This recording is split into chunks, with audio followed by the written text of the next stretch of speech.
Hi, everybody. I'm very excited today to have a guest with me. Her name is Jennifer Gularson.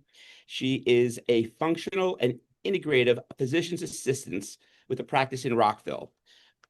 She has been working in this industry for about 20 years now and is full of experience. And she joins us today on our Ask Lloyd series to answer the following question and to engage in a discussion about divorce and how divorce can be physically and emotionally draining. So, we're going to discuss some of the strategies people use to stay healthy and balanced. So, let's get started. Hi, Jennifer. How are you? Hey, Lloyd, it's great to see you. Thanks so much for the opportunity to talk about this important topic. Well, I'm glad that you're with me, and I know you do excellent work. So, let me just start with this. We're just generally talking about wellness during divorce. How would you say, or how would you say someone can normalize the stress that divorces tend to put most people through? Well, I'm sure you of all people can attest to the what your clients undergo, and it can be for, if it's a quickie, 3 months, but it can drag on to 3 years and plus. So I think knowing that this can be one of the most stressful things that happens to you in your life, and unfortunately, it happens sort of when everything is kind of busy for a lot of people, either young children, college age children, you're at the height of your career, you're involved in all these things. So just knowing that this can be just as big of a stressor as losing your job or losing a spouse or a loved one, and that is to be expected, and that you can physically feel these effects of the stress. I think we are very insulated here in the DMV area where everybody wears stress as a badge of pride on their chest. But it does take a toll. And maybe even multiply that if you had a stressful upbringing. So if you are a product of divorce yourself and you're going through this, it can bring up tragedy and stress from your childhood. So some things like hormone imbalance, gut issues, you always have those, I feel nervous, I'm going to throw up. Like, you have those gut issues, sleep issues. You're worried about a test and you don't sleep. Well, you can do that when you're having this emotional stress too. And then if you're not sleeping and you're not eating well, you can have that chronic fatigue. And then emotionally, anxiety, depression. I think women in midlife, when they're going through stress, find that they have some ADD issues that can manifest itself. And then not thinking that you have to be perfect through this process, that you're going to have ups and downs. And this is all going to, with the help of a great uh, group of friends and support, and especially your lawyer, you can get through this. And talking about it makes you feel so much better. Well, that's somewhat helpful, but we need to know what can we do about it. We know we have these issues popping up, and I see that, firsthand with my clients. But how would we address some of these self-care issues? What can we do? Right. Yeah. So when I see patients, I often talk about five distinct areas of their life. And I think in this case, sleep would be number one, is making sure you have enough sleep. Your body goes through, and I'm sure a lot of people are too young to remember defragging your computer. Do you remember? Or I know what you're talking nowadays, I about. nowadays I tell people it's like sometimes you have to reset your phone. You have to do turn it off and turn it back on and reboot it. So, knowing that sleep is your reboot system, that your body, especially your GI tract, does amazing things while you're sleeping. If you either eat too late and throw too much food into your system, and then you don't sleep well, your body just gets behind in all of the cleanup and the assimilation and the detoxification. So, sleep, sleep, sleep. So, having great sleep hygiene is number one. And you said something about eating close to sleep. Is there a period of time that you would recommend that we stop eating before we start sleeping? Great question. So yes, I think that this intermittent fasting is really popular right now. I think for most people, if you do not eat for 12 hours, that is optimal. So either it's 8 to 8 or 9 to 9, but usually back in the day, Oprah said the kitchen closes at 7 or the kitchen closes at 8. So if you stop eating and drinking, water is totally fine, herbal teas, but anything with a lot of calories where your body has to work to assimilate it should probably not happen after about 8 or 8:30. And then you want to sleep all the way through until morning and then have a really great protein-rich breakfast around 8 or 9. And so you don't recommend waking up in the middle of the night to get a midnight snack if that's your, Please don't do that. No, All that's right. just going to activate everything. Well, thank you. This is might be personally helpful. Thank you for that. So let's talk about some other things that we can do. Yeah, I think you said something about a support system briefly. Could you talk a little bit more about this and how this is So helpful? yeah, so sleep would be your first thing, and then maybe some nutrition. I'll talk a little bit about nutrition. What you put in your mouth 7 times a day is going to definitely um, may affect how you sleep and then how you feel about yourself, and then obviously weight and things like that. So making sure you're feeding yourself. A lot of people shut down, and high cortisol or high stress levels for some people makes us eat, and some people it makes us not eat. So sort of just checking in with yourself. Am I getting adequate protein? Am I getting enough fruits and vegetables? And then not compensating that with high carb, cookies and cakes and alcohol and things that are going to be counterproductive for you and your gut. And then eat, and then exercise. So moving, even if it's going for a walk with your girlfriends, taking I think pets are really great during this time because, they always love you no matter what. They're always excited to see you. So doing walks, doing meditation, yoga, things like that. Not going crazy at Orange Theory or one of these, soldier fits where like the cortisol again is going to be increasing you. I'm not saying is going to be increasing. I'm not saying that that isn't a great way of exercising, but maybe right during this time, you pick some more um, exercises that are a little bit more easy on your mind and your body. So, And yeah, that support system that you talked about, which can be made up of different people. I think having a friend that maybe has gone through this, everybody's journey, as you know, is not going to be the same during this time. But having someone to offload on, and maybe you have a friend that listens, maybe you have a friend that gives you advice, and those can be two different people, but being transparent in what you need, saying like I just need to vent, and once I spew all this stuff to you, then you can move on. I don't need you to fix it. I just need to be upset about it. Or hey, what happened when you had to break up the phone bill? Like how did you handle that little part of things? It can be family members, family's so hard during this time, but just circling the wagons and finding your professional help, making sure your lawyer is acting in your best interest and really understands. And I know you take a special heart for patients, for clients who are having difficult divorces and difficult spouses, and can really meet them at their level and sort of say like, well, this has been my experience with this. It just makes people feel a little bit better. So having that support system and not isolating yourself is really, really important. yeah, I once heard that by sharing some of these stresses, it halves it, whereas if you held it in, it doubles. So I definitely have am aware Yes. just to get it off your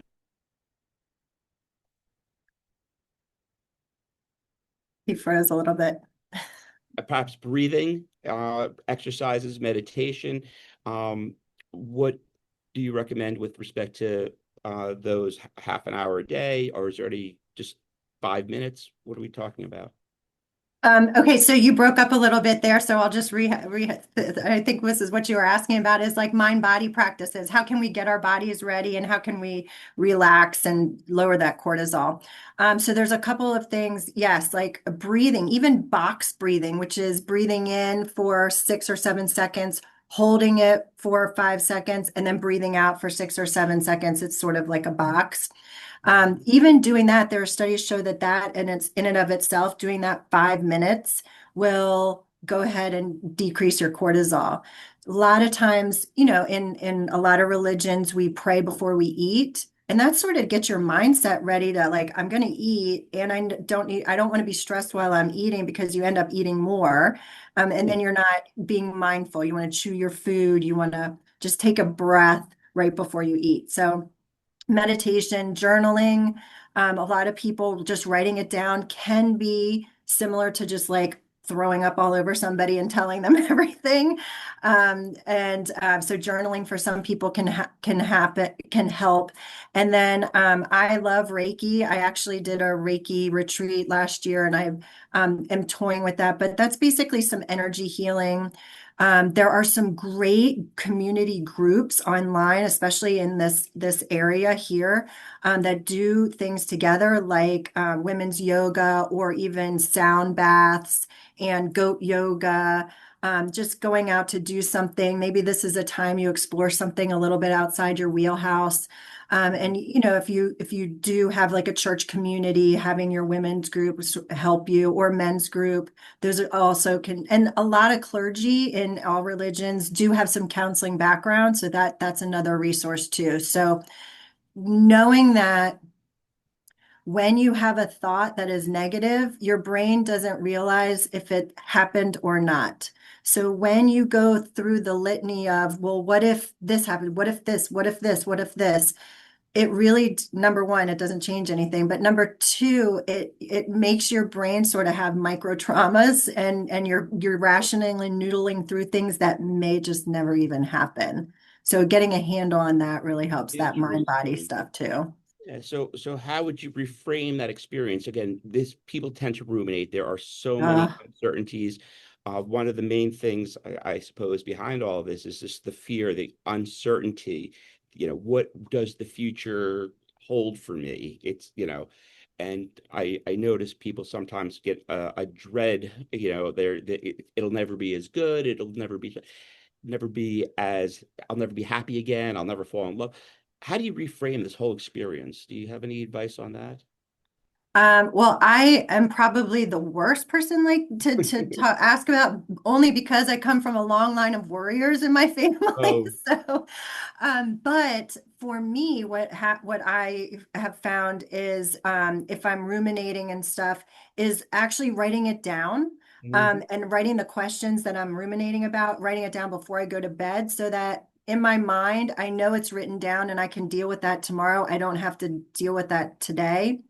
And then my therapist was really great. I've had a therapist for like 15 years. She's really great at, rephrasing. Well, what are you afraid of? Well, I'm afraid, I don't know, I won't see my dog again or whatever. Well, is that realistic? And what would you do? Sort of going through those things and making it not as scary.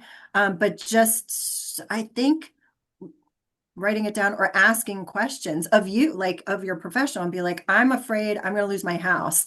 And then it's your job to say, is I that hear you realistic on or that. not?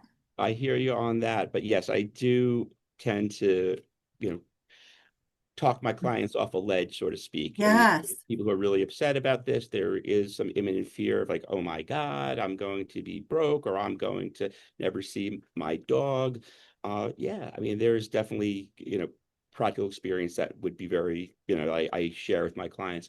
And the other thing, just regarding the journaling, great idea, but a great idea if you're going through the litigation of the divorce, my recommendation is, dear attorney, start your journal as dear attorney, just so you could keep all that privileged. Okay, Right. because you don't necessarily want to have a journal disclosed in discovery, especially when it's not for the purposes of, basically, if you write it as dear attorney, you could protect it by the attorney-client privilege. So that's something I've recommended. So if I was to put on the top, I'm going to ask Lloyd about this, and everything below that or is Yes. privileged. Simple little tricks of the trade. I'm happy to, That's most lawyers great. should know this. I don't know if they do, but this would be very helpful to the non-initiated. So keep things privileged. You don't want to blow that. And yeah, so do you, well, basically, one thing you know about me is that I do work with a lot of other professionals like yourselves. There's counselors, therapists, coaches, all kinds of people who are in my network who I share with my clients. But I'd like to know from your perspective, from the physician's assistant, the functional medicine, what other thoughts do you have, other things that you can do particularly and have done in, for people who are going through the stress of a divorce, for example? So I work with men and women in midlife, and most of my patients are between like say 35 and 65. And we take a whole person approach. We look at everything. So there can be one cause for some of your symptoms that you're having, but a lot of times there's multiple causes creating one symptom that you have. A great example is depression. So it can be elevated cortisol, it can be low hormones, it can be a low thyroid, it can be low vitamin D, it can be your nutrition, it could be your gut is all messed up. So just because you have one symptom, there may not be one cause. And that's what functional medicine does. It takes a whole person approach. And we do crazy testing. We test your poop, we test your saliva, we test your urine, we test your blood. And we sort of do a comprehensive look at things. A lot of times we focus on the gut because there's so many good things that happen there. Your hormones are made there, your neurotransmitters, which cause, makes you happy or sad or excited. And then we look at your thyroid and adrenals, and we address all of those big five things: your relationships, your exercise, your diet, your sleep, and there's another one I'm forgetting, but that's okay. It'll come to me. So we go through all of that and we come up with a personalized plan based on what we find in your blood work and what we find when we interview you for the 90 minutes your first visit is. And then I specialize in hormone replacement for females and males. And I think that when you are physically at the top of your game, then you're going to have the resilience that you need in order to do these life-changing things. And that comes with everything. If you're going to have, get married, if you're going to get divorced, if you're going to bring in a puppy, and if you're going to change jobs, start a new career, if you're going to retire, like you have to have all these components. And for many, many years, and for a lot of women in midlife, that hormone fluctuation really wreaks havoc on their sleep and on their mood. And then they become hysterical. That word hysterical, I'm sure you had to take tons of Latin, comes from uterus, the uterus in the woman. So when we have these hormone fluctuations, it can look as if we're like mentally unbalanced. But what's happening is we're just fighting all this hormone fluctuations. So I help people to stay balanced that way so that they can show up as their best self during a really hard time in their life. And that's what we want. We want our clients, we want our patients, we want all of them to be better than they were. And as I may have discussed with you, one of our earlier conversations, what my goal is here is to help my clients get through this really difficult time of their lives, and come out as healthy and happy and whole as they can. So Yeah, I mean, you wouldn't run a marathon, you wouldn't run the Marine Corps marathon without doing any training, right? So that's true. this That's is can true. be a marathon, and all the things that you put together can really help. Well, I want to thank you very much, Jennifer. As always, it is a pleasure speaking with you. I think you provided me personally and our audience a lot of good things to think about, and You're so welcome. I appreciate it. We'll do this again sometime soon, okay? All right, thanks, Lloyd. All right, thanks so much, and thank you everybody for staying till the end of this episode of Ask Lloyd. And until next time, be well, be healthy, and I'll see you.